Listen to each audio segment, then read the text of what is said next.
Perfecto. Bien, entonces, como les decía hace un ratito, la idea de esta clase es dar un vistazo muy general de conceptos fundamentales. Si bien vamos a entrar en conceptos de la ficha 1, pero la primera parte es como nivelatoria para todo el mundo, donde la idea es de que todos salgamos de esta clase con la idea de para qué estamos acá, ¿sí? ¿Para qué venimos a estudiar esta materia, no? Eh, ¿Para qué son los algoritmos, en principio, no? Entonces, nuestra ficha 1 es Fundamentos de Programación. Ahí está. Y cómo no podíamos empezar de otra manera, ¿sí? ¿Con qué empezamos? Con conceptos básicos. ¿Y cuál es el concepto más básico que necesitamos? El de hardware. ¿Por qué? Porque esta materia viene, ya lo vimos en la presentación de la materia, es del área de programación, ¿sí?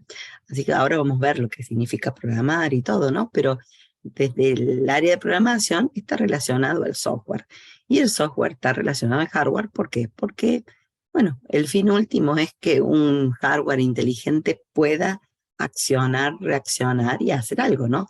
Así que nosotros nos vamos a dedicar, nos vamos a perfeccionar en poder hacer que el hardware haga lo que nosotros querramos, ¿sí? Literalmente. ¿Mm?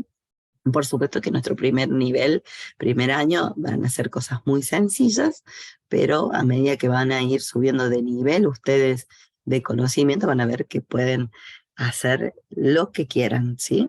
Así que por eso es tan apasionante esta rama, ¿no? de la ingeniería. ¿Y por qué empezamos por hardware? Porque es nuestra base, nuestro lugar de trabajo. Es como si fuera el lápiz y papel cuando quiero escribir una idea. Bueno, acá va a ser el hardware, ¿no? El hardware, ¿qué es? Y toda la parte física, tangible, ¿sí? De un sistema informático. Se habla de sistema porque ya no se habla de computadora sola, ¿no? Se habla de muchas componentes que pueden ser electrónicos, eléctricos, electromecánicos, mecánicos, en base a luz. Hay muchísima tecnología hoy que hace de que pueda tener un hardware inteligente que se llama. Normalmente ese hardware inteligente o de un sistema informático mínimamente tiene que tener estos tres elementos. El famoso CPU o procesador, que es la unidad central de procesamiento, por supuesto que a su vez dividida con todas sus partes, o sus dos partes, ¿no? La unidad aritmética lógica, pero básicamente el procesador es el que hace toda la computación en sí.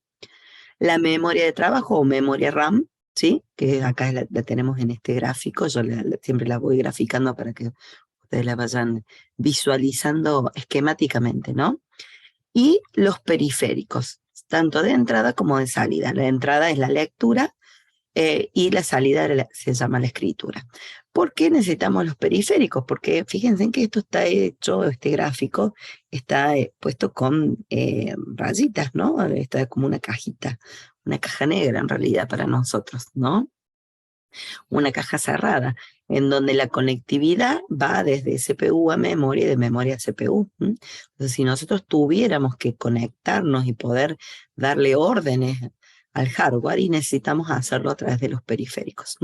Es por eso que a partir del periférico de entrada yo puedo escribir órdenes, declaraciones, todo aquello que haga falta para que esto de entrada a los datos a memoria, de memoria se alojen en algún lugar, luego se vayan al procesamiento de CPU y luego de ahí vuelvan y se alojen nuevamente en memoria para esperar la salida por algún periférico, ¿no?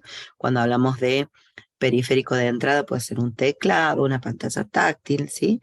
Un mouse, todo aquello que le dé orden de ingreso. Puede ser un archivo, un disco, ustedes un pendrive, los datos los sacan de un pendrive y lo envían los datos a memoria, se usan acá en memoria, todos los resultados que ustedes obtengan, que quieran mostrar, y bueno, salen por los periféricos de salida.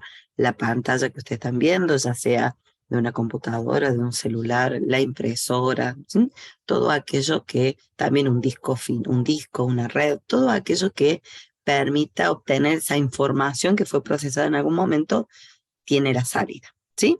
Esas son las tres partes necesarias para que hablemos de un hardware inteligente. Cuando yo digo hardware inteligente, y voy a hablar siempre de hardware y no de computadora, porque me gusta más, puedo hablar de una PC, de un celular, de un teléfono, bueno, ya dije celular, pero de un reloj, de una zapatilla, de una heladera, de lo que ustedes quieran, de un muñequito. Hoy vieron que a cualquier cosa le pueden poner una plaquita inteligente y la programan y hace lo que ustedes quieren, ¿sí? Entonces, esto no se limita a un equipo de escritorio, básicamente, sino a cualquier tipo de dispositivo. Hoy por hoy todo el mundo conoce lo que es un smart. Todos los televisores hoy, la mayoría son smart. Bueno, todos los televisores tienen mínimamente esto para poder comunicarse, ¿sí? Y así con todos los dispositivos, eh, cada vez muchos más dispositivos de acceso libre y masivo tienen hardware inteligente, ¿sí? Yo acá les he puesto un ejemplo de una vista expandida de una computadora, ¿no? Porque, bueno, uno lo primero que hace es pensar en una computadora, pero como les decía recién, no es eso a lo que aspiramos, ¿no? A programar, podemos programar cualquier cosa, ¿sí? La taza inteligente, cualquier cosa, ¿sí? En este caso, esta vista, si alguna vez han abierto, bueno, aunque no tiene mucho detalle el dibujo, pero bueno, tienen, fíjense, tienen, bueno, un monitor, que este sería un periférico de salida para poder mostrar datos, un teclado, un periférico de entrada, el mouse también, ¿sí? También se considera de entrada porque cuando voy dándole clic en ciertas zonas de la pantalla se capturan, ¿sí? Se hace una combinación ahí para poder enviar la información a memoria, ¿sí? Todo lo que son los puertos, los datos, los canales, los cables, todo aquello que va a las placas, tenemos la placa base, los procesadores, las memorias, las tarjetas de sonido, de video, discos por dentro, bueno, por supuesto, la fuente de alimentación, que en este caso es digamos, por ahí es el más subestimado y es uno de los que tiene que ser los más potentes para poder darle energía a todo, para que todo esto funcione correctamente, ¿no? Por supuesto, ventiladores para darle refrigeración al equipo, a todo el sistema, ¿no? Por eso se habla de un sistema informático, porque todas las partes están interrelacionadas entre unas y otras, pero todos tienen una combinación de entrada y salida, ¿sí? ¿Está? ¿Se escucha o se...? No, muy poquito. A ver, denme un Sí, sí, minutito. se escucha bien. Ah, bien, dale. Ustedes avisen para... Está, denme un minutito. Ahí está, listo. Perfecto. Bien, ese es el hardware, ¿no? Nosotros somos servidores del hardware, yo siempre digo, porque vamos a hacer que el hardware haga lo que nosotros queremos. Así que somos los dueños de esto. ¿Y cómo lo hacemos? Con software. ¿El software qué es? Son todos los componentes intangibles de un ordenador o computadora o de un hardware, ¿no? Que puede correr. Es ese conjunto de programas, procedimientos necesarios que hacen posible la realización de una tarea específica, ¿sí? O de varias tareas, ¿no? Está, el hardware inteligente por sí solo no hace nada, hasta que yo no le dé la orden, ¿sí? Hasta que no se le den las órdenes, ¿está? Entonces el software es eso. Por eso nuestro trabajo muchas veces es muy difícil el vender nuestros proyectos, pues nosotros hacemos servicios de software y como es intangible, es difícil verlos. Cuando no están construidos es muy difícil vender ideas, vender proyectos. Ya de a poquito los vamos a ir viendo. Bien. Bien, ¿qué pasa con este software? Este software tenemos distintos niveles. Yo a mí siempre me gusta dar esta clasificación para que ustedes se ubiquen dónde van a trabajar este año. Como siempre, en la base de este gráfico está el hardware, ¿no? Que es el que tiene que hacer las cosas que nosotros querramos. Pero sobre el hardware corre lo que se llama una primera capa de software, que es lo que se llama software de base, ¿sí? Esto es lo que se llama un bajo nivel. Aquel que trabaja en este bajo nivel es un programa, digamos, un profesional en realidad, que se dedica a trabajar directamente con el hardware.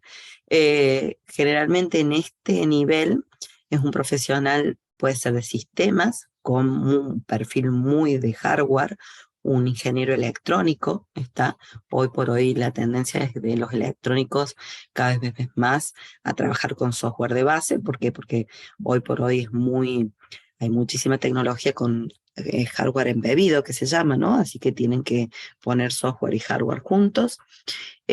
Todo lo que es sistemas operativos, controladores de dispositivos, servidores, todo aquello que maneje el control directo del hardware, comunicación directa con hardware, es esa capa que ya nosotros la tenemos lista. Cuando ustedes arrancan una computadora, arrancan un celular, prenden el televisor, un Smart, por ejemplo, lo primero que se hace es, se carga esta capa de software, que es el que está al servicio de otras capas que están por encima y que también van a colaborar para que ustedes tengan su producto final, ¿sí? Por encima de esta capa de software de base viene el medio nivel, que hay mucho acá, ¿sí? Yo le he puesto software de programación porque estamos en el rubro de programación, pero acá hay mucho software de muchos tipos, no solo de programación, ¿no? Entre ellos yo les he puesto algunos ejemplos de cosas que vamos a ver y usar nosotros: editores de texto, compiladores, intérpretes, enlazadores, depuradores. Todos estos son programas que nosotros vamos a ser usuarios. Normalmente nosotros antes de entrar a esta materia, yo siempre digo, siempre somos usuarios de aplicaciones, de programas, de computadoras, ¿sí? Pero siempre en alto nivel. Ahora, en esta materia vamos a ser usuarios de medio nivel. Todavía no vamos a programar un medio nivel. ¿Por qué? Porque programar esta capa de software, que ya está hecha, ya lo han hecho en distintos lenguajes de programación, de distintas maneras, ¿sí? También tiene mucho contenido y conocimiento, se necesita de software de base y de hardware, ¿no? Generalmente este medio nivel convive muchas veces con el hardware.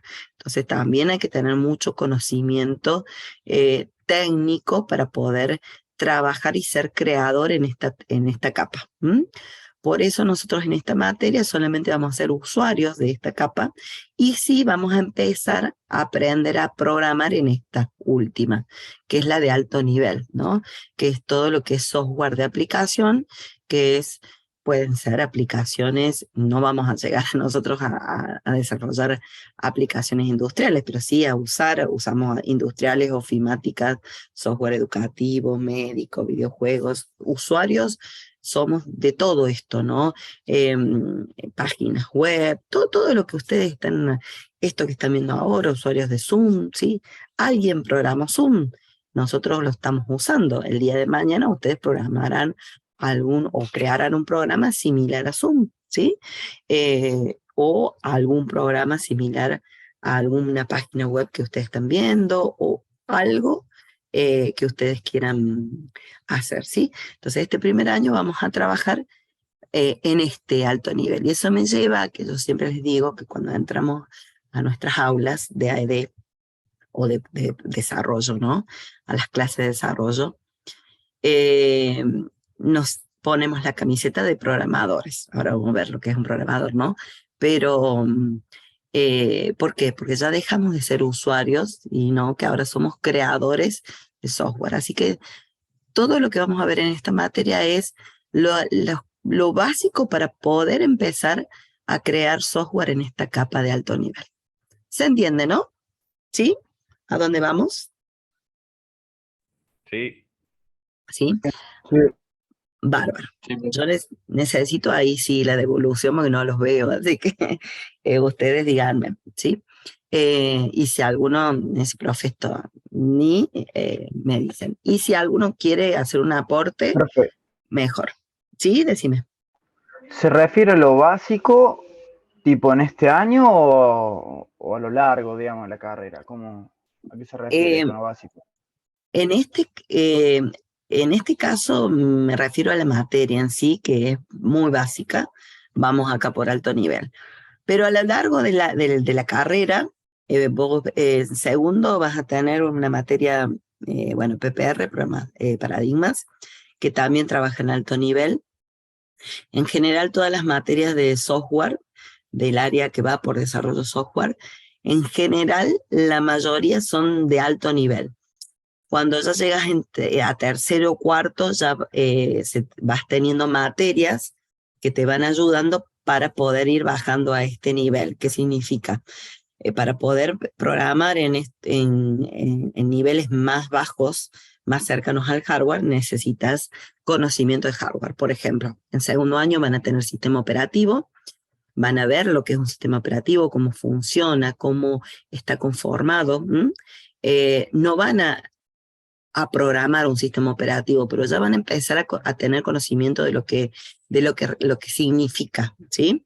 En tercer año van a tener materias donde van a hacer desarrollo de software, van a tener comunicaciones, donde ahí van a empezar a ver cómo la información viaja, ¿sí? De un hardware a otro, ¿sí? A través de redes. ¿M?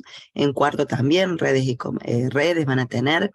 En cuarto también van a tener materias electivas donde ustedes van a poder elegir si van a ir por entre tercero y cuarto, ¿no? Si van a hacer alto nivel basado en un from o en un back, ya lo vamos a ver también a esos conceptos, porque eh, todo siempre a nivel de alto nivel, pero también van a tener materias electivas donde ustedes pueden optar por ir a un medio bajo nivel. En cuarto creo que tienen una materia que van a ver algo de IoT, ¿sí? Control automatizado, que eso es un medio bajo nivel. ¿Por qué? Porque ¿qué es lo que hacen qué van a hacer, ver en esa materia? Y van a ver todo lo que sería cómo automatizar desde, no sé, cualquier dispositivo que vos tenés en tu casa, cómo haces para ponerlo inteligente y controlarlo a lo mejor desde tu celular. Prender, apagar las luces, la alarma, la cafetera, lo que quieras. Así que en la carrera van a tener una gama de materias que van a aportar a que ustedes puedan ir viendo su perfil de sistémico, ¿sí? Yo todavía no he hablado de sistema, porque ustedes están en un primer año, estoy hablando solamente software, no me quiero ir tampoco por las ramas, pero ustedes, no sé si se llama sistema y organizaciones ahora, porque ha cambiado la carrera, pero es del área de sistemas, van a ver todo el proceso de desarrollo, el ciclo de vida de los sistemas, ¿no? Entonces, ahí hay muchas cosas para dedicarse. El ingeniero en sistemas se dedica a mucho. Entre ellas, una de las ramas es la ingeniería de software. Entonces, si ustedes optan por ir por ingeniería de software y van a ir eligiendo a partir de tercer año materias electivas todas relacionadas con la parte de software. Y cada uno irá viendo qué parte, porque la ingeniería de software a su vez es enorme. Entonces, ¿qué parte de la ingeniería de software les gusta? Alto, medio, bajo nivel y además alto. ¿Qué me gusta? ¿Qué voy? Por el front, por toda la vista, páginas web, todo lo que es interfaz con el usuario, todo lo que es base de datos, todo lo que es el back, toda la parte de administración, ¿sí? Y todo eso, bueno, son decisiones que ustedes van a ir viendo. Van por seguridad informática, van por inteligencia artificial, ciencia de datos, hay muchísimas cosas para especializarse. Si algo de estas que yo les voy diciendo les va dando idea o ya tienen idea o les va dando inquietud, vayan y lean, vayan y estudien, vayan y busquen. No esperen, yo siempre les digo, no esperen a llegar a tercero o cuarto para ver esto. Si les gusta, vayan, estudien, entren a tutoriales, videos, aprendan, ¿sí? Vayan avanzando porque es necesario. El back es más complicado, depende del gusto de cada uno, ¿sí? Hay personas que les gusta más la parte de interfaz, el from, que es la parte que es hacia el usuario, eh, y otros que les gusta más la parte del back, que es la parte de los datos, la programación pura, ¿no? Sin interrelación con el usuario. Entonces, depende del gusto de cada uno. Muchas veces el back sí puede ser un poquito más complicado porque tiene muchos más cuestiones, pero también el from lo es. Lo que pasa es que hoy tenemos un montón de capas, capas y capas de acá de software que nos ayudan y nos facilitan a que nuestro trabajo sea mucho más simple. Pero el trabajar en un extremo o en el otro o en el medio, porque también ahí hay un medio que es el que digita la comunicación entre el front y el back, eh, es, hay de todo, hay de todo. Hay gente que es muy creativa en el sentido que le gusta la interfaz, le gusta la relación con el usuario, y hay gente que no, que es más de trabajar solo o de trabajar en equipo con la misma gente de programadores o de arquitectos o de ingenieros, con lo cual nunca tiene relación con el cliente, simplemente hace y diseña las cosas en base a los requerimientos, pero sin interrelación con las personas, ¿sí? Así que eso depende de cada uno, como el perfil que tenga uno y la creatividad que tenga cada uno, ¿sí? Eso va a depender de cada uno. Si es más complicado o no, es muy personal, ¿sí? Y depende del gusto. Otra aclaración, como recién les decía, es tan amplia el área de sistemas de la carrera de ingeniería que no todos van a ir por desarrollo de software. Hay muchos de ustedes que seguramente van a ir y les va a gustar otra parte de la ingeniería que no es hacer software, ¿está? Entonces van a ir aprendiendo y no necesariamente van a programar. Generalmente uno a veces empieza programando, pero no necesariamente eso es lo que más le gusta o para los que disfrutan el trabajo. Queda, ¿no? ¿Sí? ¿Está? ¿Sí? Bien, bárbaro. Acá yo les dejé esta presentación para que ustedes las vean, la tienen en la ficha 1. Esto es una pequeña, digamos, un pequeño resumen de historia desde dónde empezó el concepto de máquina, ¿no? De hardware y donde se empezó a trabajar sobre cómo procesar la información. Pero esto no es una idea de 1800, ya en la época de Aristóteles ya se pensaba en estas filosofías, ¿no? Pero bueno, acá se empezaron a plasmar, ¿no? Desde el siglo XIX y se fueron perfeccionando, ¿no? Y esto, bueno, es una flecha que continúa, porque fíjense en que esto llega acá hasta la década del 70, cuando nacimos nosotros más o menos con él. Pero de ahí, bueno, fue una explosión y realmente la tecnología hoy nos está superando porque así como, fíjense, acá hablábamos de 20, 30, 50 años entre una cosa y otra. Hoy estamos hablando de 2, 3 años, de 6 meses. A veces pasan que aparece un hardware nuevo o un software y a los 6 meses aparece la segunda versión que la supera y así. Entonces es como que los tiempos se han acortado muchísimo. Así que acá hay mucho para ver. Un poquito de historia para que tengan el que quiera eh, leer y, y ver un poquito. ¿Sí? Bien, Sí es importante tener en cuenta este modelo del famoso von Neumann, porque es el modelo que actualmente se sigue usando, ¿sí? Se trata, digamos, hay mucho trabajo en laboratorio, habrán escuchado las máquinas cuánticas, y etcétera, etcétera, etcétera. Pero bueno, todavía están en laboratorio, están en prototipos, ¿sí? Pero hoy todavía eh, sigue siendo este modelo el que vimos al comienzo, ¿no? El del hardware inteligente con estas partes, ¿no? Este es el modelo que al día de hoy se sigue usando. ¿M? Y creo que por mucho tiempo más, hasta que, salvo que venga alguien y diga, no, encontramos algo mucho mejor que esto y, y hacemos todo de cero, no creo, pero bueno, puede suceder. Uno nunca puede predecir qué va a pasar en el futuro, pero por ahora todos los hardware tienen este modelo, ¿no? Este modelo que tiene los dispositivos como lo vimos recién, lo explicamos, el procesador que tiene la unidad aritmética lógica y la de control, y la memoria, la memoria de trabajo RAM, que es nuestro lugar de trabajo. ¿Estamos? Sí, este es para tenerlo en cuenta porque al día de hoy es la que se usa. ¿Cuál es digamos, la forma de trabajar del día de hoy? Es que tenemos máquinas en donde hay un montón de procesadores al mismo tiempo, corriendo al mismo tiempo. Y vieron que es muy común decir, tengo un 4 core, 5 core, 7, y así. Y bueno, hay supercomputadoras que tienen cientos. Así que fíjense en toda la capacidad de procesamiento y velocidad que se puede hacer. Ya lo vamos a ir viendo de a poquito. Todo esto, ¿no? Vamos a ir hablando a lo largo del año, ¿no?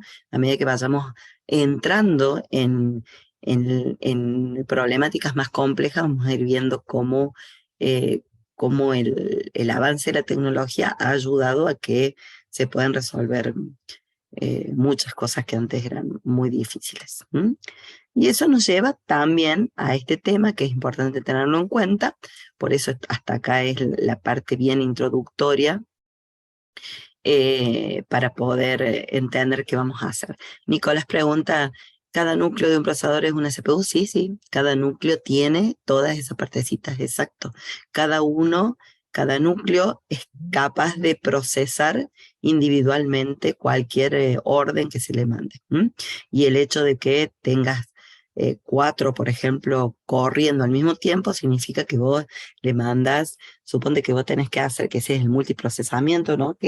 Y la concurrencia y paralelismo que se llama, que vos tenés cuatro tareas. Antes, cuando teníamos un solo núcleo, un solo modelo de funcionando, vos tenías cuatro pasos, suponte, entonces lo tenés que hacer primero uno, después lo otro, después ¿sí?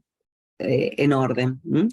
Después, bueno, se fueron modificando un poco las estructuras de los hardware para ir haciendo un pipe, ahí un pseudo paralelismo, hasta que se llegó al paralelismo puro, en donde si vos tenés cuatro actividades, las cuatro las podés enviar a los cuatro núcleos al mismo tiempo y cada uno se encarga de resolverlas.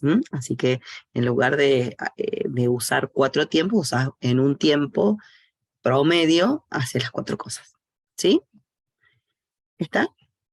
¿Queda claro, Nico? Nicolás. Yo digo, chico. Ulises pregunta, ¿cómo es eso de la unidad aritmética, unidad de control? Esas son las partes internas que tiene CPU y se divide, ¿no? Es la unidad de control y hay muchísimo ahí, ¿no? Para hablar, ¿no? Pero son las que van haciendo las operaciones. Todo es operaciones aritméticas y lógicas, todo es con números, ¿sí? Como lo es en el mundo real, porque nosotros, si bien no lo percibimos, pero todo es física, ¿sí? Ustedes van a ver física, no sé si en primero o en segundo, así que todo lo que ustedes aprenden de física, ténganlo en cuenta que es parte hay que tenerlo en cuenta porque es parte de, de lo que necesitamos, todo es física, así que física es matemática, así que todo lo que se hace es con operaciones aritméticas, lógicas, que ya las vamos a ver, y la unidad de control que gestiona cómo van a ser todas esas operaciones aritméticas lógicas. Entonces son dos unidades separadas o se las individualiza porque tienen funciones concretas, ¿no? ¿Sí? ¿Está? Generalmente uno habla de núcleo CPU directo, ¿no? Porque no entramos en detalles. Seguramente en arquitectura de computadores sí lo van a ver en detalle, segundo cuatrimestre. Bien, hablábamos de la representación de los sistemas. ¿Qué pasa? Yo les puse acá a la derecha, se lo tenés que haber puesto bien arriba, ¿no? Pero el hardware, el idioma del hardware es se puede representar como un lenguaje binario. ¿M? Un lenguaje binario que está representado por dos valores, el 0 y el 1. ¿Sí? Con el 0 y el 1, el 0 y el 1, que es lo que se llama un bit, ¿sí? Es una representación de un 0 o un 1, ¿sí? Y esa combinación de 0 y 1 puedo dar lo que se llama la mínima unidad de información, que es el byte. ¿M? El byte generalmente son 8 bits, ¿sí? Y con un byte puedo representar una mínima unidad de información. ¿Qué pasa? El hardware, ¿por qué su idioma es binario, ceros y unos?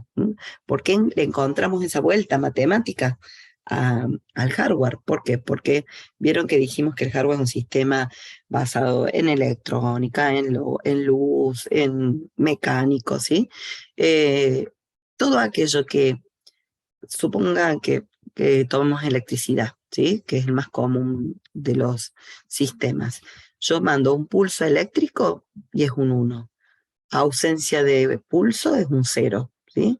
O si es un haz de luz, 1, no hay luz, 0, ¿sí?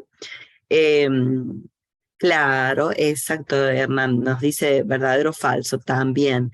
El verdadero es el equivalente al 1 y el falso al 0, ¿sí? Verdadero hay algo, es positivo, ¿sí? Falso es negativo, ¿sí? Y todo eso viene de esto, en realidad de la corriente, de la mecánica, hay o no hay, ¿sí? Entonces, eso es lo único que reconoce el hardware, 0 y 1, 0 y 1. Ahora bien, si nosotros tuviéramos que hablar con hardware, nos volveríamos locos. Es más, los que comenzaron allá en el 1800 lo hicieron, ¿no? Todas las máquinas mecánicas de los 60, ¿sí?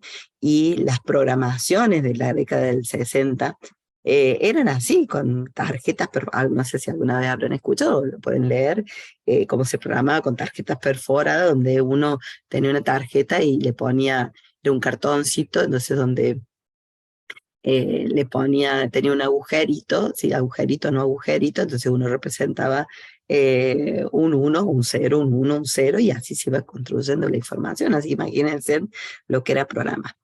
Con el tiempo fueron poniendo estas capas de software que vimos, de base y de medio nivel, para que nosotros trabajáramos en lenguaje natural, ¿sí? Con nuestro idioma. En general, la mayoría de los lenguajes hoy están programados en lenguaje en inglés, porque fue el primer, digamos, idioma con que se usó. Hoy por hoy también pueden programar con otros lenguajes, pero en general las sintaxis de todos los lenguajes están en inglés. Pero bueno, de un lenguaje, de una letra que nosotros representamos, y hay que llevarla de alguna manera a un 0 y 1, 0 y 1. Entonces, acá tenemos lo que se llama un sistema de representación, ¿no? Esto lo van a ver también en matemática discreta, aunque ahora ya no se llama matemática discreta. Bueno, ya no me voy a acordar cómo se llama porque cambió el nombre. Se llama lógica y estructuras discretas. Lógica y estructuras discretas. Eso, bueno. Exacto, bueno. Ahí está. Sí, Cecilia, yo después le subo la clase. En esa materia van a ver todo lo que es sistemas de numéricos, sistemas de conversión, ¿sí? Para poder trabajar. Acá en esta tablita yo les he puesto, por ejemplo, dígito decimal, cómo podemos representar el 0, ¿sí? 2 bits, la representación binaria de 1, ¿sí? La representación del 2, ¿sí? ¿Para qué? Claro, en ACO también. Sí, sí, claro, todo esto lo van a ver, todo se relaciona con todo. Entonces, ¿cuál es la consigna? Nosotros trabajamos lenguaje natural, pero tiene que llegar al hardware. Entonces, acá hay un conjunto de tablas. En realidad, la original es la tabla ASCII. Hoy hay juegos de tablas que se llaman las Unicode, ¿sí? O el ANSI, ¿sí? Que son tablas que tienen, ¿sí? Una nomenclatura estándar en donde hay una caracterización para cada símbolo del alfabeto. En principio el ASCII era para el alfabeto inglés con algunos lenguajes, algunas teclas especiales de teclado, o como las ñ, las letras acentuadas que en inglés no estaban. Bueno, todas esas están en la tabla ASCII, que es una tabla de símbolos en donde cada símbolo tiene su representación en código decimal, que es nuestro código, nuestro sistema numérico, el decimal de 0 a 9, ¿sí? Y tiene también su representación en hexadecimal, que es otro, que ya lo van a ver, otro sistema de representación, y octal creo que también, y en el binario finalmente. Entonces, por ejemplo, ustedes dicen, quiero representar una A, ¿sí?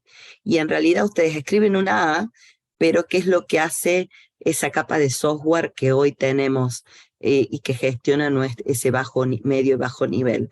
Lo transforma a un 65, que es un dígito decimal nuestro, ¿sí?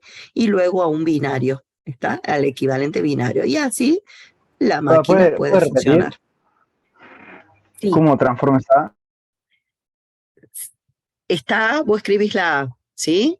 Lo que hacen las capas de software es, esa A se verifica cuál es el valor que tiene esa A en decimal, por ejemplo el 65, la A mayúscula, ¿sí? Y cuál es su representación en binario. Y en realidad lo que se maneja en memoria es el valor binario, el byte, que representa el 65. ¿Se entiende? ¿Sí? Sí. ¿Queda?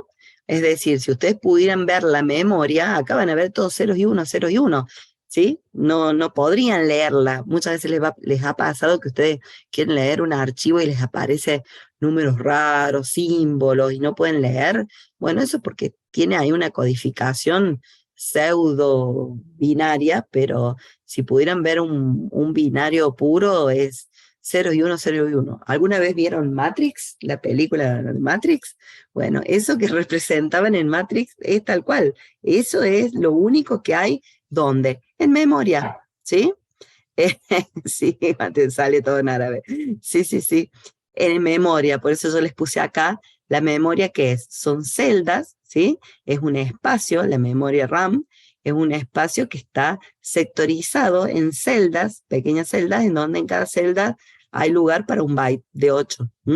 Y ahí es donde uno representa un número, ¿sí? ¿Qué pasa? Muchas veces con 8 bytes no puedo representar toda la información, necesito más de uno, ya vamos a ir viendo, ¿no? Eso, entonces muchas veces se usan 2, 3 bytes, 10, 20, lo que haga falta, ¿no? Entonces, siempre la celda de memoria está representada por un byte, es una combinación de 8 bits, ¿sí? De ceros y uno, que siempre alguna representación en algún sentido tiene para nosotros. Una letra, un número, un símbolo, algo tiene para que nosotros lo entendamos. ¿Se entiende? ¿Sí? ¿Queda? ¿Sí? Está bárbaro. Genial. ¿Por qué es tan importante eso? ¿Por qué? Porque nosotros, nuestro lugar de trabajo es esta, la memoria. Y nosotros no vamos a hablar en 0 y 1, vamos a hablar vamos a usar sintaxis, ahora vamos a ver qué sintaxis usamos, pero todo en lenguaje natural. Así que todo este traspaso eh, no va a ser necesario, pues lo va a hacer la capa de software que tenemos accesorios, ¿no? Sí, hoy hay tablas más extendidas donde tenemos caracteres mucho más amplios que el ASCII, todos los que son los Unicode, ¿no? Que trabajan con que trabajan con 4 bytes, pueden representar idiomas o símbolos de distintos idiomas, ¿no? De árabe, de chino, japonés, hasta de emoji hay, ¿sí? ¿Qué versión de Python usaremos? Mira, generalmente uno baja las últimas que están, que no sé si está entre la 8 y la 9, pero pueden usar cualquiera porque es tan básico lo que vamos a usar que ya ahora lo vamos a ver. Cualquier versión funciona. Claro, ahora vamos a ver los compiladores, vamos a ver estos términos que están poniendo en el chat, lo vamos a ver ahora. Bien. Antes de entrar a ese detalle de compiladores, lenguajes y todo lo demás, hago una pausa para entrar al software, ¿no? A esto de algoritmos y programas. ¿Por qué? Porque nosotros para poder llegar a hacer que un hardware haga lo que nosotros queremos, necesitamos de alguna manera decirle cómo hacerlo. El hardware, por más que tenga inteligencia, ¿sí? Que lo puse acá al final, ¿sí? Puse una PC de escritorio como para representarla, pero puede ser cualquier cosa. Para que haga algo, ¿sí? Le tenemos que decir. Esto, mientras no le digamos hace algo, está ahí parado, esperando instrucciones. Entonces, la única forma es diciéndole qué hacer. Entonces, el primer nivel, que es el que vamos a aprender nosotros, es el concepto de algoritmo, que es ese conjunto finito de pasos para resolver un problema. Es eso que vamos a aprender a identificar de qué tenemos que decirle o qué escribir y qué expresar para poder llegar a una solución, ¿sí? Por eso se dice que es una lista bien definida, ordenada y finita de operaciones que permite hacer una solución a un problema. Generalmente se va escribiendo, a veces se usa, acá está representado con un lapicito a propósito, porque muchas veces uno escribe ideas en un papel o en un editor de texto, ¿sí? Escribe, o en su misma cabeza tiene el algoritmo, tiene la solución de los pasos. Y una vez que yo ya tengo esa solución, con eso no hago que la máquina funcione. ¿Qué tengo que hacer? Pasarla a un programa, ¿sí? ¿Y qué sería un programa? Es una serie de órdenes que se van a ejecutar en la computadora. El programa consiste en que un hardware o computadora realice las tareas o acciones que nosotros le digamos. ¿Desde dónde? Desde el algoritmo, ¿sí? Entonces, sin un conjunto de pasos bien ordenado, y no le puedo decir a la máquina, haga tal cosa. Esto yo siempre digo, la mejor forma ya lo vamos a ir poniendo con ejemplos, ¿no? Pero para que esto pueda funcionar, y tiene que tener un orden, ya lo vamos a ver la clase que viene, cómo planteamos los algoritmos, ¿no? Para que sean correctos, en qué orden, en qué secuencia, ¿no? Todo eso nos vamos a dedicar en la materia, ¿no? Aprender los algoritmos, aprender a pensar soluciones, a entender soluciones ya hechas por otros, modificarlas, adaptarlas para bajarlas a un programa y que funcionen, ¿sí? Ese va a ser nuestro objetivo de la materia. Y eso nos lleva a ¿qué es programar? ¿Qué es lo que vamos a hacer nosotros? Es poder hacer o crear programas de computadora, esa acción de realizar programas, esa acción de poder plasmar un algoritmo en un programa y lograr que ese hardware haga lo que tenga que hacer. Por eso se dice normalmente que la programación es un arte, ¿no? Hacer de que una computadora o hardware haga lo que nosotros queramos. Básicamente es un trabajo muy artístico, ¿sí? Porque ya van a ver que cada uno tiene un razonamiento propio de resolver las soluciones. Así que dos personas no siempre llegan a la misma solución. Pueden ser soluciones parecidas, pero nunca a la misma. Eso implica programar inteligencia, paciencia, mucha paciencia, capacidad de resolver problemas, conocimientos técnicos sobre áreas diversas, creatividad, autosuperación, autocrítica, muchas horas de estudio. Cosas que vamos a intentar nosotros en esta materia brindarles. La inteligencia ya la traen ustedes innata, ¿sí? La paciencia se cultiva, la capacidad de resolver problemas también. Algunos tendrán mayor o menor capacidad, pero todo esto también se entrena. Los conocimientos técnicos se los vamos a dar también para que ustedes los tengan. De todas formas, recuerden que no le podemos dar un 40%, el 60% siempre lo tienen que adquirir ustedes, ¿no? La creatividad también no es algo que nosotros los vayamos a dar, es propio. La autosuperación es propia, la autocrítica y las horas de estudio también, ¿no? En la hora de estar sentados programando prueba y error, hace de que uno programe. Por eso no siempre no es una profesión para todos. A algunos les va a encantar y a otros no tanto, ¿no? Pero bueno, esto es como para poder construir un edificio o dirigir la construcción de un edificio hay que conocer las partes. Entonces, mejor el ingeniero de sistemas, como ustedes como ingeniero de sistemas, no se van a dedicar a lo mejor a programar, pero tienen que conocer lo básico para poder dirigir, controlar, gestionar equipos de trabajo. ¿Se entiende, no? ¿Hasta ahí? ¿Sí? ¿Estamos?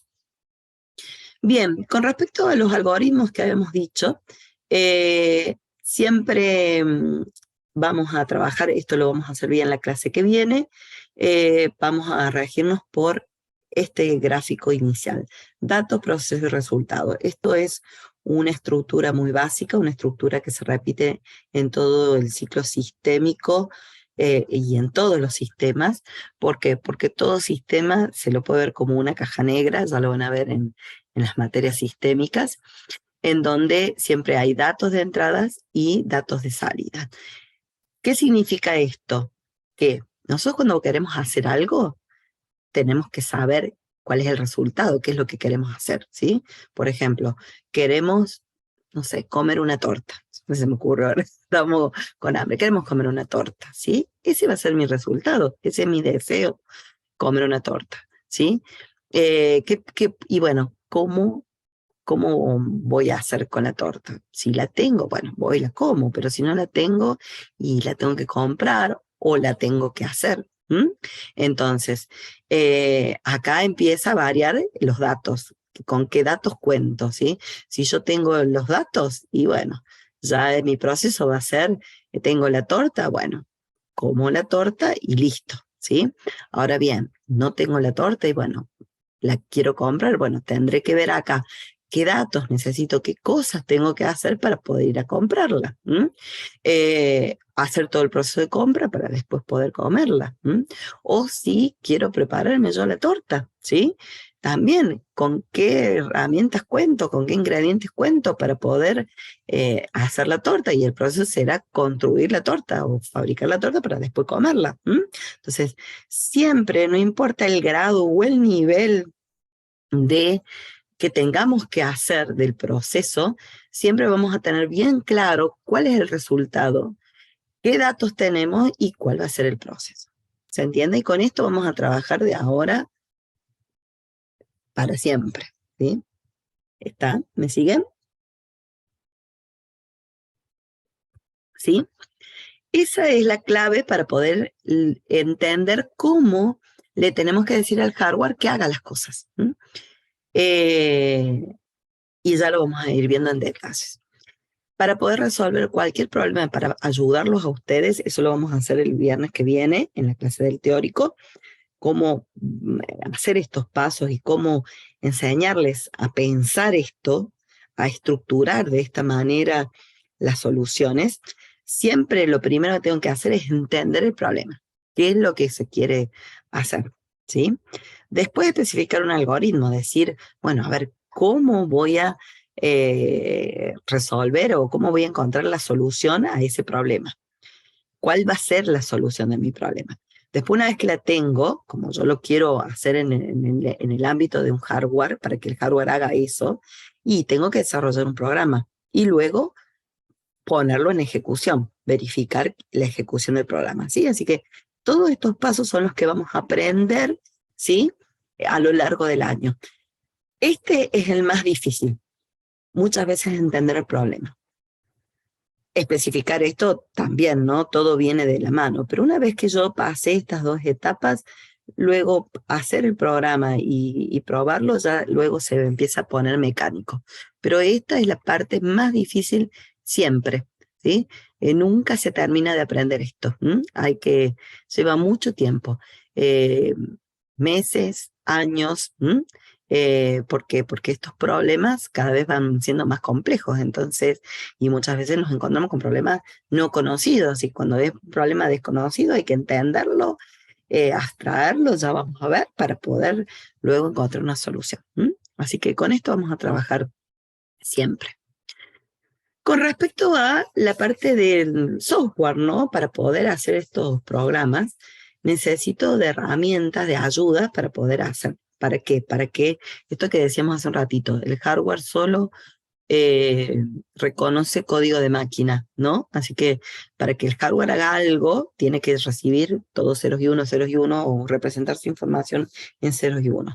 Y nosotros no, nosotros hablamos lenguaje natural. Entonces vamos a requerir de lo que se llama lenguajes de programación para poder comunicarnos y poder hacer que lo que nosotros queremos representar se lo pueda traducir en algún momento a código de máquina. Entonces, un lenguaje de programación es una técnica de comunicación estándar que va a permitir expresar todas las instrucciones que van a ser ejecutadas en un hardware o una computadora.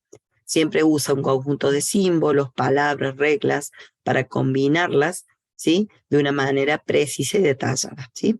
Esto que yo les he puesto acá son algunos lenguajes que están en los distintos niveles que habíamos hablado hace un ratito. En bajo nivel, por ejemplo, se encuentran como muy comunes, ¿no? Hay otros, ¿no? Yo he puesto algunos. Assembler y C son lenguajes que se programan mucho en bajo nivel directamente con hardware. En medio nivel, C, C++, Pascal, trabajan directamente con hardware. Hay algunos que pueden llegar a tener alguna interrelación con algún motor o máquina virtual, que es una capa de software intermedia que ayuda, pero en general los de alto nivel son los que siempre tienen esta capa, este motor o esta máquina virtual. En alto nivel está Java, C Sharp, Python, que es el que vamos a usar nosotros, Haskell, son todos lenguajes, o JavaScript, todos lenguajes nuevos que tienen capas de software ya creadas por otros programadores para facilitar las tareas. Ya lo vamos a ver, ¿por qué? Porque si no, sería imposible programar una mínima línea, porque tenemos que estar haciendo un montón de cosas. Entonces acá, en estas capas hay un montón de cosas resueltas. Nosotros simplemente nos dedicamos a hacer declaraciones de alto nivel para hacer más rápido todo. ¿Sí? ¿Queda? ¿Queda claro lo que es un lenguaje de programación? ¿Sí? Sí, profe. Bien. Con respecto a los lenguajes, ¿sí? Hay distintos lenguajes que trabajan traduciendo el código del programador a código de máquina de dos formas distintas, ¿no? Tenemos lo que se llama la traducción por compilador o por intérprete. Siempre el código fuente se le llama al código que escribe el programador, ahora lo vamos a ver en el slide que sigue. El código fuente es el que ustedes van a escribir para que luego sea, ya sea compilado o interpretado. El código compilado, ¿sí? Es un código intermedio, que es un código en bytes, un bytecode que se llama, un pseudocódigo, no pseudocódigo, perdón, un código en semi-hardware, digamos, con código de máquina, que es verificado, validado, traducido, ¿sí? En un archivo, y que luego se pasa por un conjunto de programas que hace que se ponga en ejecución en el hardware. En cambio, en el intérprete es un código fuente que, perdón, en el proceso de intérprete, el código fuente que escribe el desarrollador se va, a medida que se va ejecutando, se va interpretando, o sea, se interpreta y se ejecuta, se interpreta y se ejecuta. ¿Qué pasa a estos intérpretes? Que todo lo que es validación, asignación de memoria, todo se va haciendo en el momento de ejecución. Entonces, normalmente los lenguajes compilados tienden a ser mucho más rápidos, más eficientes que los intérpretes. Pero ¿qué pasa? Hoy por hoy, con la tecnología, con la velocidad de procesamiento, de la capacidad de memoria, de disco, ¿sí? Hoy por hoy se combina mucho lenguajes interpretados con compiladores. Tenemos muchos, nuestro lenguaje Python en realidad es intérprete, pero tiene un precompilador, un preintérprete que se llama, para poder acelerar las cosas, ¿no? Lo mismo que Java, trabajan con ambos sistemas, ¿sí? Se los quiero mostrar en este gráfico. Antes de eso, Leandro nos dice, el código de máquina y hardware lo creamos nosotros o es lo que hacemos nosotros, es deducir ese código. No, el código de máquina nosotros no lo vemos, queda transparente a nosotros, ¿sí? Eso lo hacen todos esos programas de bajo y medio nivel, son los que traducen ese código que nosotros entendemos en lenguaje natural, lo traducen a un código final binario. Nosotros simplemente escribimos y le decimos, mira, compílalo o interprétalo y ponelo en ejecución. Vos encárgate. Es todo ese software que ya alguien hizo a lo largo de muchos años, grupos de personas fueron realizando para que se llegue a este nivel de programación en donde sea fácil y rápido de hacerlo. ¿Se entiende, Leandro? Nosotros, y menos en esta carrera, no vamos a ver código de máquina pelado, no. Ni siquiera los electrónicos que trabajan con bajo nivel. ¿Sí? Pueden ver algo, ¿no? Por supuesto, pero ya se usan mucho capas de software que se llaman framework, ¿no? Que ya están hechos y se reutilizan, ¿no? Y se usan y se trabaja con eso. Los que crean lenguaje de programación generalmente sí trabajan en medio y bajo nivel, ¿sí? Porque el lenguaje de programación trabaja directo con sistema operativo y dispositivo, hardware, con la plataforma. Así que para que vos trabajes para que te fabriques tu propio lenguaje de programación, tenés que estar en ese nivel de conocimiento técnico, de un bajo a medio nivel. Sí, sí. Generalmente tenés que especializarte mucho. Que eso se hace, cada uno lo tiene que especializar. No es nuestra carrera de sistemas especialista en eso. ¿Se entiende, Ulises, no?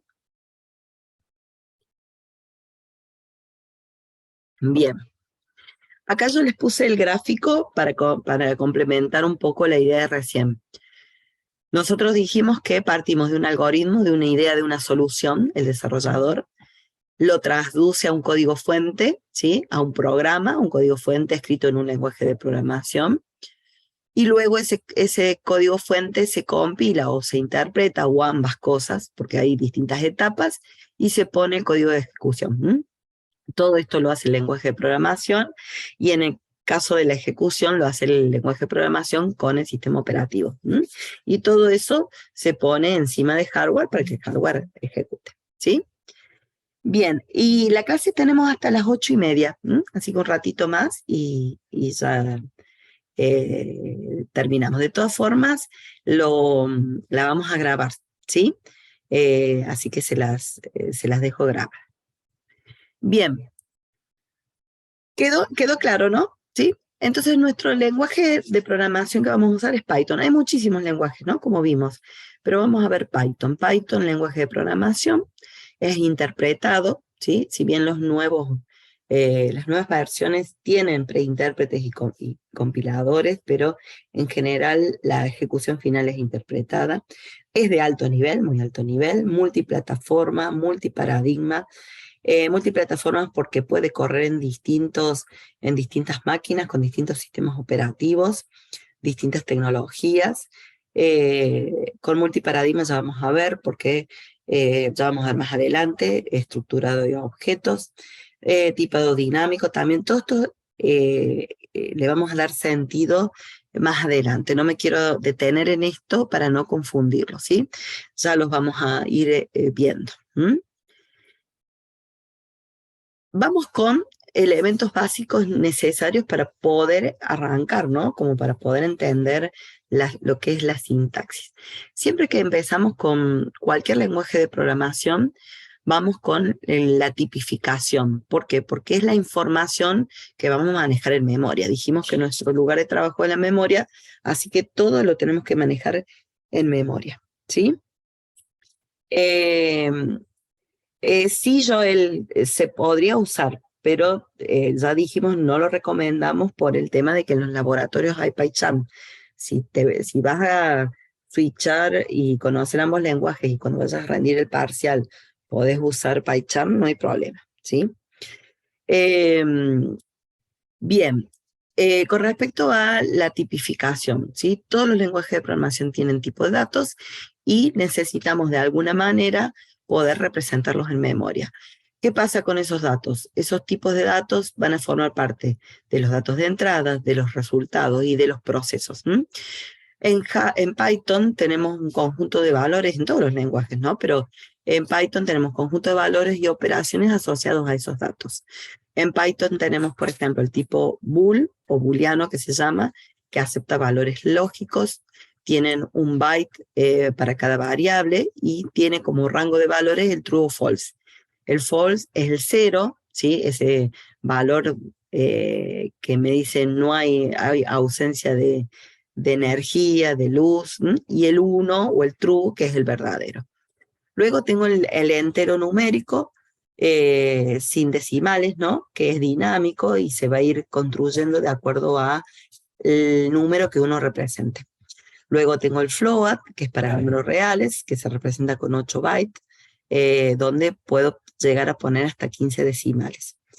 Y el str o string, que es la cadena de caracteres, que se representa con 2 bytes por la cantidad de caracteres que tenga, ¿sí? Y está en el rango de Unicode, que es el ASCII extendido, ¿no?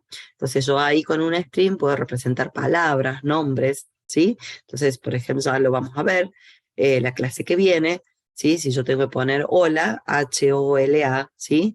Es por cada letra yo tengo que considerar 2 bytes. Así que, por ejemplo, 2 por 4, si tengo 4 caracteres, 2 por 4, 8. Entonces, en memoria voy a representar 8 bytes para representar la palabrita hola.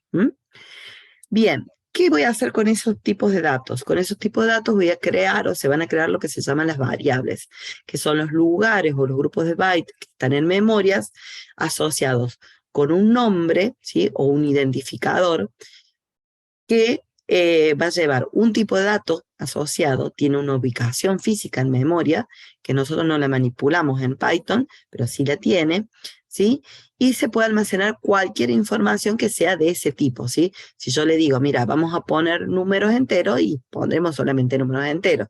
Si ponemos decimales o ponemos letras, ¿sí? Entonces yo puedo representar, esto es como si fuera una representación de una porción de memoria donde tengo acá un número, ¿sí? Un 7, que como es un número chiquito, con un byte me alcanza para representar el 7, ¿sí? Ahora bien, yo tengo acá un 23,67 con esto, con todos estos puedo representar este número, con los 8. Acá tengo, con 2 bytes represento un carácter, ¿sí? Fíjense que acá tengo por cada letra 2 bytes, la J, la U, la A, la N, acá esto es todo un string llamado nom, por ejemplo, que tiene toda esta representación en memoria. Acá tengo, por ejemplo, un número entero más grande y que, bueno, necesita, por ejemplo, 2 bytes para representarse porque es más grande que un 7, entonces con un solo byte no me alcanza. Ahora bien, ¿qué hacemos con esas variables? En algún momento hay que crearlas en memoria, entonces el proceso de creación se hace con lo que se llama la asignación. ¿Sí? Decime. Con ¿Sí? respecto a lo anterior, el tema de los bytes, usted dijo que cuando un número era simple, poner el 7 es un byte. A partir de Sí. cuántos números sabemos cuántos bytes se van a necesitar y y demás. Y eso, fíjate, lo van a ver bien no sé si en matemática discreta o en arquitectura, pero lo podés googlear. Vos en un byte, como tenés 8 posiciones, vos podés representar la combinación, ¿sí? De números, hasta 8 posiciones, ¿sí? Entonces, es un valor el cero absoluto, 0, digamos, la primera ponderación es un 1, después todo es en base 2. Hay todo un sistema de numeración que representan los números. Entonces la combinación es una combinatoria de 8 que va representando números. Entonces hay un rango ahí que va de 0, no recuerdo de memoria, de 0 hasta cuánto, si es de 0 a... Bueno, de 0 a 8 es la combinatoria, y así se va agrandando de acuerdo a la cantidad de bytes que le pongas, ¿sí? 8, 16, 32, 64, ¿se entiende? Es todo, eso lo van a ver bien en los sistemas numéricos, ¿sí? Gracias. Claro, en nuestro caso no nos va a importar porque esto Python lo administra automáticamente. ¿Se entiende? ¿Sí? Sí, sí, ¿Está? muchas gracias. Dale. Ay, no sé, pues tengo el chat, se me perdió. Ahí está. Bien. Perfecto.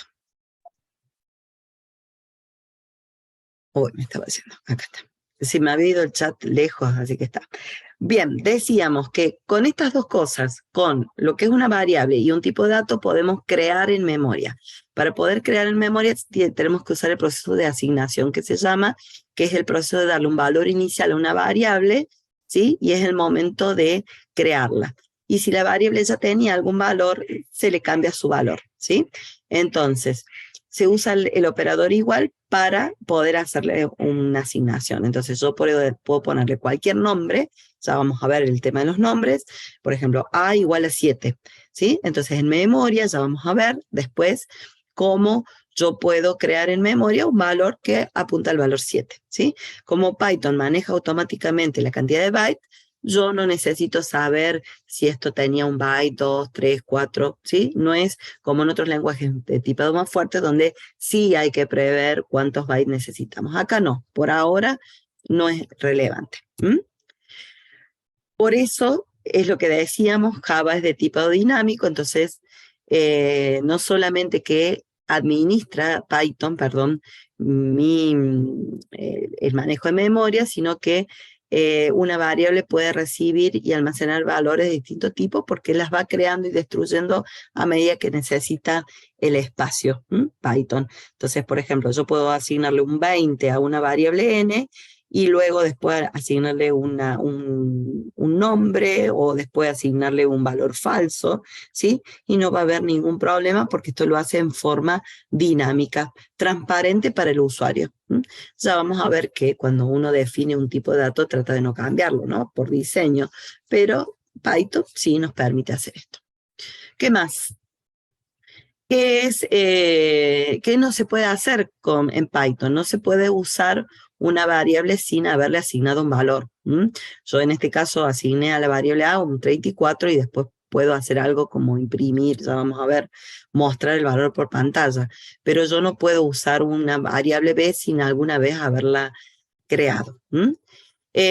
También vamos a ver más adelante que si yo no tengo ningún valor para ponerle previamente, porque todavía no lo sé, hay una palabra reservada del lenguaje que se llama none, para indicar que, mira, por ahora esa variable no tiene ningún valor, después vamos a ver qué le ponemos. Pero eso no se hagan problemas porque ya vamos a llegar a, todo esto es introductorio y ya vamos a ir viendo, ¿sí? Cómo se va trabajando. Esto yo lo paso rápidamente porque también es cómo se va representando cada elemento en memoria. Sí es importante saber cómo vamos a ponerle las reglas a los nombres de las variables. Solamente podemos usar, se recomienda, ¿no? Porque hoy por hoy con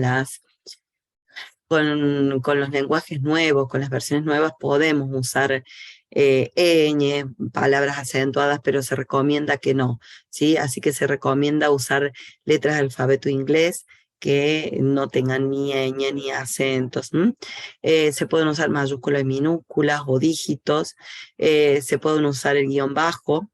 El nombre de una variable no debe comenzar con un dígito, siempre comienza con minúscula. No se puede usar palabras reservadas de Python, ya las vamos a ir conociendo. No se pueden usar palabras reservadas de Python como nombre de variables, ¿no? Sí, vamos a ir aprendiendo cómo usarlas a las palabras reservadas. El nombre de una variable puede contener cualquier cantidad de caracteres. Es case sensitive, significa que mayúsculas y minúsculas difieren entre una y otra, así que hay que tener cuidado. Ya vamos a ver también cómo escribir por nomenclatura, cómo escribir las variables. Todo eso lo vamos a ir haciendo al transcurso de las clases, ¿sí? Algo que a mí siempre me gusta poner como primera opción de sintaxis es los comentarios. Todos los lenguajes de programación tienen comentarios. ¿Qué son los comentarios? Son comentarios que el programador puede poner en los códigos fuentes sin que el intérprete o el compilador del lenguaje lo tome como una instrucción de computadora o de orden directa. Así que ahí ustedes pueden poner todos los comentarios que ustedes necesiten explicativos para definir o explicar lo que están haciendo en la línea siguiente o en la línea de al lado o lo que van a hacer a continuación. Normalmente en Python se usa el numeral para indicar, decirle al intérprete, mira, yo a partir de este numeral voy a escribir un comentario, ignóralo porque es un comentario mío de documentación, ¿sí? Después de eso puedo poner una asignación, como en este caso, pero esta línea no la va a interpretar Python para ejecutar, sino va a decir, ah, mira, esto es un comentario del programador. Puedo poner todos los comentarios que me hagan falta, ya luego vamos a ver que hay otra forma de hacerlo que con las comillas, el triple apóstrofo, perdón, o triple comilla, al inicio, al fin de texto, cuando tengo múltiples líneas y es para poder hacer una documentación de docstring, también lo vamos a ver más adelante es una forma de formalizar la documentación de nuestros códigos fuentes. Conceptos generales muy rápido, que esto lo vamos a ver a lo largo de todo el año y que lo vamos a ver la clase que viene, ¿no? Porque esto es introductorio. ¿Se acuerdan que dijimos que para poder decirle a un hardware o para poder resolver cualquier situación que nosotros queremos hacer, necesitamos saber cuál es el resultado, necesitamos los datos y el proceso? Bueno, del lado del resultado, ¿cómo vamos a hacer nosotros en código para poder mostrar cuáles son los resultados de nuestros programas? Vamos a usar una función ya establecida en Python, que lo hizo un programador Python, ¿no? A esta función, que es la función print, esta es la orden, que me va a permitir mostrar un mensaje o un valor por pantalla. Entonces, yo puedo mostrar contenidos de variables, mensajes, lo vamos a usar para que puedan ustedes mostrar todo lo que ustedes quieran, ¿sí? Por ejemplo, yo digo, voy a escribir una variable A que tenga el valor de 3, bueno, quiero ver cuál es el valor de la variable, imprimo la A, solo sale el 3. Le quiero agregar, por ejemplo, un mensaje aclaratorio para que no me salga un 3 pelado, puedo ponerle un mensaje.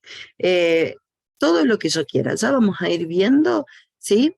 Todo lo que vamos a poder hacer con este print. Esto es muy básico, pero es para que ustedes vayan conociendo ciertas palabras reservadas, porque esto es ya una función propia de la librería de Python, así que este print es algo que vamos a usar mucho, ¿no?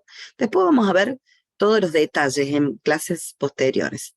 Lo mismo la entrada de datos, ¿sí? Cuando tenemos que poner datos al proceso, le podemos cargar nosotros datos A igual a 3 o A igual a 5, pero ¿qué pasa si yo necesito esos datos de alguna forma pedirles a un usuario o a alguien que los cargue para poder elegirlos? Entonces, también voy a tener una función input, una palabra reservada, para poder hacer operaciones de carga de datos, ¿sí? Esa operación de carga lo que se hace es tomar todo lo que el usuario escriba desde el teclado y cuando apriete la tecla Enter, toda esa información va a memoria para ser procesada, ¿sí?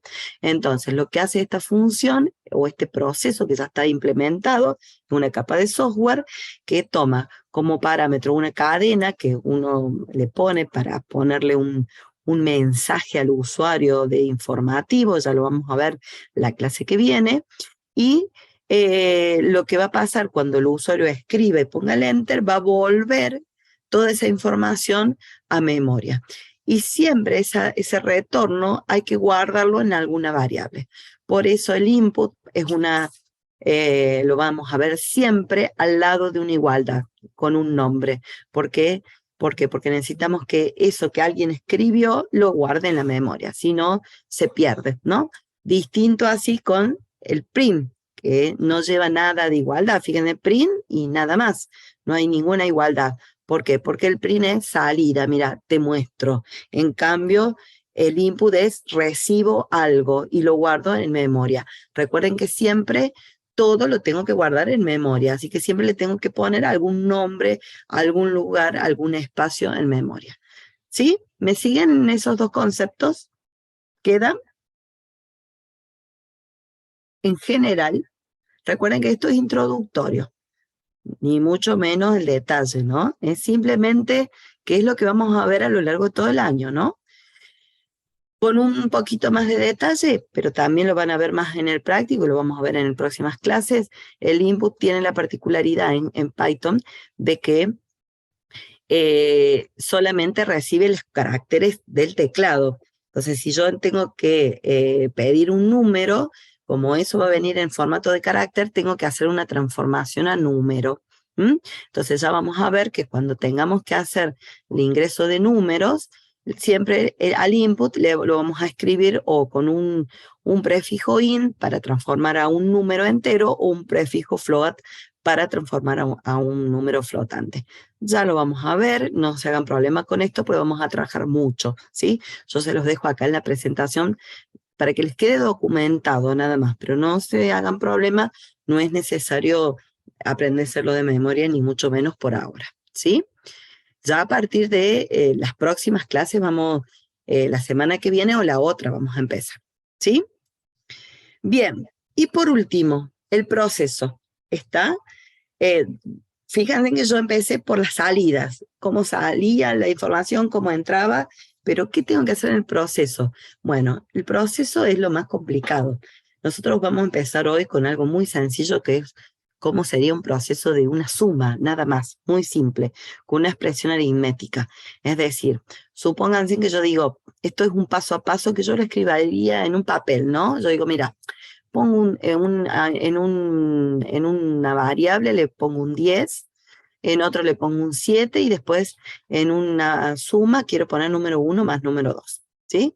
El valor de 10 más 7. Entonces, la operación más, ¿qué va a hacer? Va a agarrar, va a tomar el 10 y va a tomar el 7, va a decir, bueno, tenemos que sumarlo, 10 más 7, 17, resultado, lo guardo en 17. Entonces, las expresiones aritméticas me sirven para poder hacer todas esas operaciones aritméticas, suma, resta, producto, división real o en coma flotante, división entera, resto. Hay un montón de operadores básicos para operaciones simples, que siempre deben ir asignados a alguna variable de resultado. Ya lo vamos a ver la clase que viene. ¿Por qué? Porque recuerden que nuestro lugar de trabajo es memoria. Si yo hago una suma y no la guardo en ningún lado, supónganse que yo les digo, bueno, sumen 10 más 7, díganme en cuánto es el resultado. Y ustedes ninguno me lo dice. ¿Cómo voy a saber yo si lo supieron sumar? Entonces la tienen que devolver a esa suma y tiene que quedar guardada en algún lado, ¿sí? Entonces, eso es lo que se hace cuando estamos haciendo un proceso. Hacemos una operación y la guardamos, la asignamos en alguna posición de memoria, ¿sí? Ulises nos dice, el input es para asignarle un valor a cada letra en el teclado, como la W, para ir hacia arriba. El input va un poco más allá. El input me permite escribir números, letras o textos. no simplemente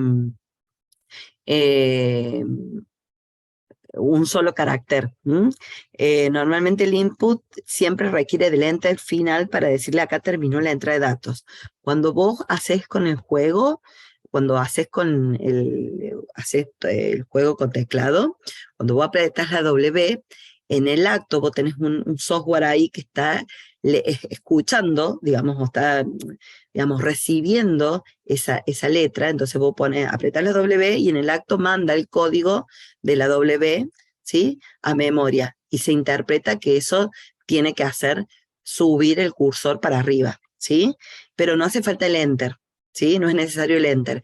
En cambio en el input sí, es algo parecido, está, pero sí, es así. Vos apretas una letra, eso se hace con otras funciones, ¿no? Pero vos apretas las letras, las capturas y las llevas, la interpretas y subís para arriba o para el costado. Sí, sí, esa es la captura de teclado. Nada más que te captura todas las letras, las pone en un buffer y cuando vos le das enter, te manda todo ese buffer a memoria. Y esa memoria se guarda en algún lugar.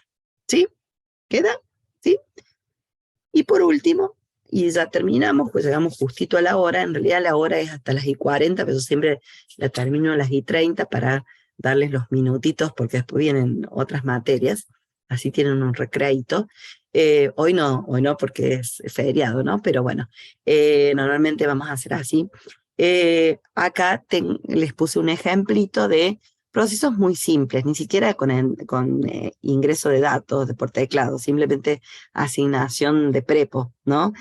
Una entrada donde yo le digo, mira, le pongamos a el 5, a B el 2, esto podríamos haber hecho un input desde el usuario, después lo vamos a hacer, le asignamos estos valores, sumemos, restemos, hagamos un producto y después mostremos esos resultados, por ejemplo. En este caso, también carguemos dos valores, hagamos una división con números reales, hagamos una división entera, mostremos los valores.